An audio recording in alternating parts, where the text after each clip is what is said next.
আমাদের এই পাড়াতে শুধু চূর্ণ তৈরি হয় এবং আমরা সবাই এই চূর্ণ ব্যবসার সঙ্গেই জড়িত। তার মধ্যে হয়তো ২-১ জন জড়িত নয়। এটা আমি আমার বাবার কাছ থেকে শিখছি। আমার বাবা করতো। আমার বাবা আবার তার শ্বশুরের কাছ থেকে শিখছে। দাদা এই কাজটা ধরে আছি আমরা হলো মূল তো কথা হলো আমাদের শিক্ষার অভাব। আমাদের জাতিগত ব্যবসা বলতে এখন এইটাই, শিক্ষা নাই। আর আমাদের বাপ দাদারাই সবাই ছিল মূর্খ। সবাই এই ব্যবসার সঙ্গেই জড়িত। শিপিগুলো আমরা ক্রয় করি এগুলো গ্রাম থেকে বা অর্থাৎ নদীগুলো জায়গা থেকে। ওখানে যারা হাঁস পালে তারাই মূলত এই শিপিগুলো তোলে। এটা আমরা মন করা কিনি।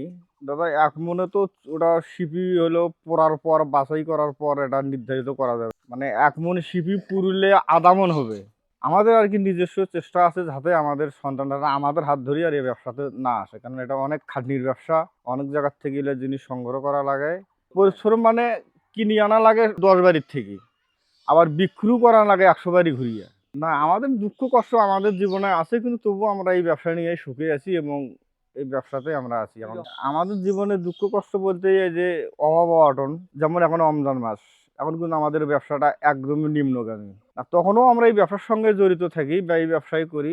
আমাদের আবার অনেক এনজিও থেকে লোন টোনও নেওয়া আছে।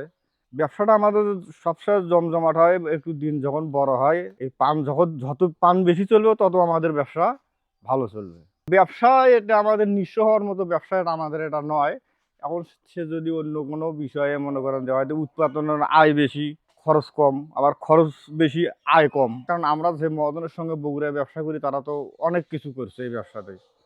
আমাদের ব্যবসা বড় করতে গেলে বড় পুঁজির প্রয়োজন। কারণ আমি যদি এই মালটা মনে করেন যে যেখানে আমি 10 মণ কিনি সেখানে যদি আমি 50 মণ কিনতে পারি তাহলে লাভটা তো অবশ্যই বেশি হবে। কারণ সেটা তো আমরা পারি না। 50,000 টাকার ব্যবসার তো বুঝতেই চিনতে কত দূর পর্যন্ত 50,000 টাকার ইয়ে পর্যন্ত আছে। মানে আগে কিনতে হবে গ্রাম থেকে, তারপরে বাড়িতে নিয়ে আসতে হবে, আবার পরিষ্কার করতে হবে। পরিষ্কার করে এরকম রোদে শুকাতে হবে। শুকানোর পরে যে খড়ি খড়ি দিয়ে সাজার লাগবে। সাজানোর পর যখন পোড়া হবে, পোড়া হওয়ার পর চালাতে হবে, বাছতে হবে। বাছার পর যেহেতু টুকটাক দিলাম ময়লা আর কি নজরত পড়বে, ওটা বাছি ফেলাইতে হবে। ফেলার পর আবার চারিতে ভিজিয়ে রাখতে হবে। ভিজিয়ে আঁকার পর মনে করেন যে হাত দিয়ে মারা তারা হাত দিয়ে আর কাজটা করবে। করার পরে এটা আস্তে আস্তে আস্তে আস্তে পানি দিয়ে দিতে দিতে দিতে দিতে মনে করেন যে এটা চুন হবে। কিন্তু আর মেন বস্তুটাই হচ্ছে পানি, আর এটি পোড়ার পর খড়ি, এই দুটাই হলো মেইন। আশপাশের লোক তো কেউ কিছু বলে না, কিন্তু লোক কুটু কথা বললেও আমাদের কিছু যায় আসে না। কারণ সেটা হলো আমরা যে ব্যবসা দিয়ে জীবনযাপন করি, মা বোন সন্তান পরিবার পরিজন নিয়ে বাঁচি, তাদের কুটু কথা বললে আমাদের কেউ যাওয়া আসে না।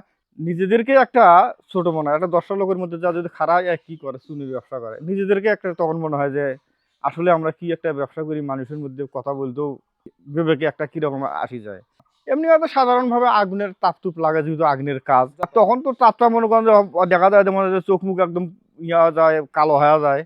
কিন্তু গুরুত্বপূর্ণ মনে যে ওটা যদি একটা মানে একটা অঘটন ঘটিয়ে যে মানে পরি আছে বা কেউ কিছু হচ্ছে সে ধরনের কিছু হয় না, কিন্তু আগুনের তাপটা লাগে। আগুন শরীর তো হিট হয় হয় অবশ্যই, কিন্তু তা তো কিছু করার নেই, এখন উপার্জনের জন্য করতে হয়। কারণ আমরা তো সহযোগিতা বলতে তো সহযোগিতা আমরা চাই, কিন্তু সহযোগিতার সঙ্গে তো আমরা আমাদের তো মনে করেন এনজিওর সঙ্গে আমরা এখন অনেকে জড়িত হয়ে আছি সহযোগিতায়। সরকার যদি মনে করে যে এই ছোট শিল্পগুলো যারা করছে তাদেরকে আমরা একটু হেল্প করি, তাহলে সেটা সরকার চাইলে করতে পারে।